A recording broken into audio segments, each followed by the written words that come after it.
voici dans la salle de contrôle. De la parabole. Le parabole, oui. Et mon père va nous présenter Cassiopéa. Alors, tout le monde connaît Cassiopée. Cassiopée, c'est cette constellation en forme de W que l'on voit dans le ciel.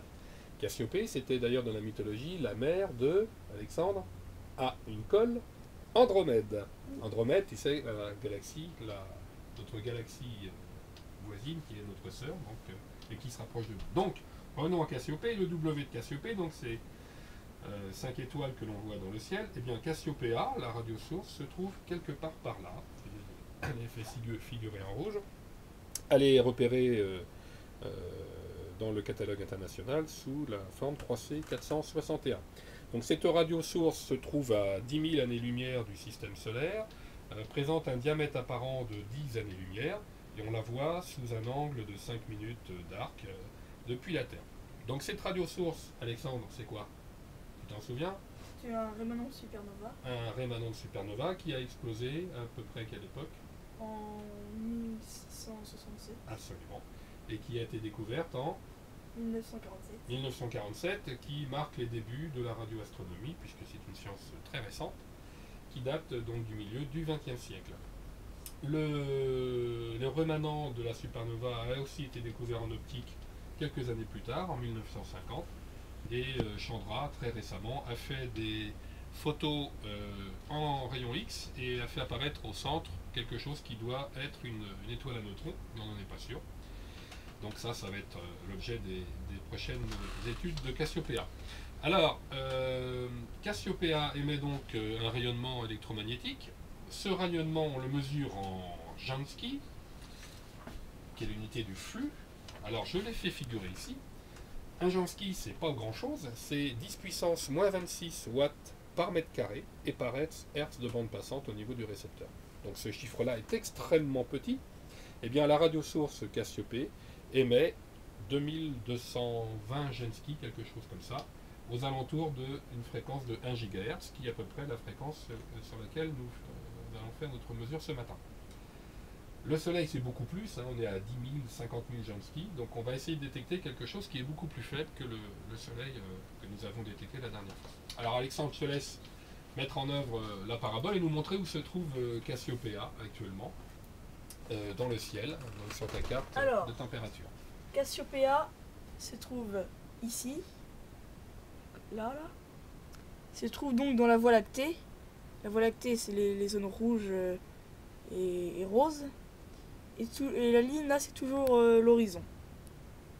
Voilà, alors, Cassiopéa se trouve à 49 degrés d'azimut et 57 degrés d'élévation. Et l'antenne se trouve à 39 degrés d'azimut et 23 degrés d'élévation. Donc sur la carte là, l'antenne se trouve ici. Ok. Alors nous allons lancer la poursuite. Tu vas peut-être diminuer un petit peu la vitesse. Le radiomètre. Le radiomètre. Alors on va mettre le radiomètre en service. On augmente Voilà. un peu. Là tu es bien. Attends, on va même baisser un petit peu la note. Voilà. Donc on va voir l'aiguille bouger quand on va passer sur Cassiopée. Donc là tu lances la poursuite automatique. Voilà. On va baisser un peu la vitesse d'élévation. Tu n'es pas en poursuite automatique là. Tu n'as pas fait F3. Voilà, c'est fait. Là, on s'extrait du bruit de la Terre. L'élévation se règle. L'élévation se règle, on la voit arriver. Elle va très très vite. Il va falloir réduire la vitesse quand on va arriver à proximité. Pour le réglage. Voilà, on arrive à... On est à 10 degrés. On laisse encore là. Ah, c'est bien. C'est bien. Et maintenant, on n'a plus qu'à surveiller le radiomètre pour voir s'il augmente lorsqu'on va arriver à proximité de Cassiopée. Écoutons. Et regardons l'aiguille. L'élévation n'est pas encore tout à fait. Ce que fait l'aiguille du radiomètre.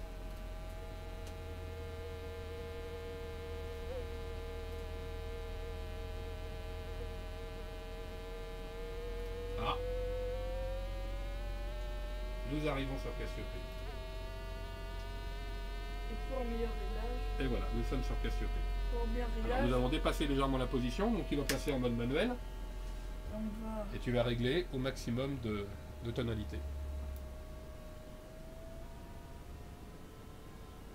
Voilà pour l'élévation. Et l'azimut.